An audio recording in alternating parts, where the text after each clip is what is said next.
अस्सलाम वालेकुम viewers, welcome back to my YouTube channel daily tips with Asma. Aiman नाम का शुमार लड़कियों के नामों में होता है।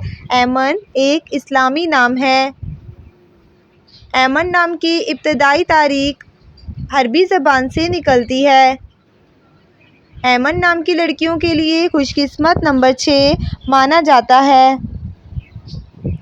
ऐमन नाम का शुमार इंटरनेट पर सबसे ज़्यादा सर्च होने वाले नामों में से होता है। ऐमन नाम की लड़कियों में बहुत सी खूबियाँ पाई जाती हैं। ऐमन नाम की लड़कियाँ बहुत खूबसूरत होती हैं। ऐमन नाम की लड़कियों में ज़्यादातर मिलनसार लड़कियाँ पाई जाती हैं।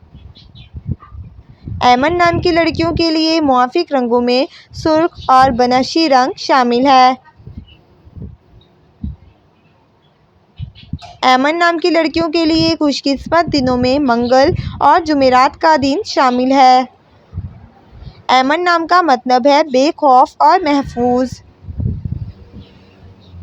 खुशकिस्मती वाली धातुओं में हिंसों के हिसाब से लोहा और तांबा शामिल है। ऐमन नाम की लड़कियों के लिए मुआफ़िक पत्थरों में रूबी पत्थर शामिल है। फ्रेंड्स, अगर आप अपने नाम का मतलब जानना चाहते हैं तो कमेंट बॉक्स में अपना नाम लिखें। इंशाल्लाह हम आपके नाम की वीडियो ज़रूर बनाएंगे। Thanks for watching. अल्लाह हाफिज़।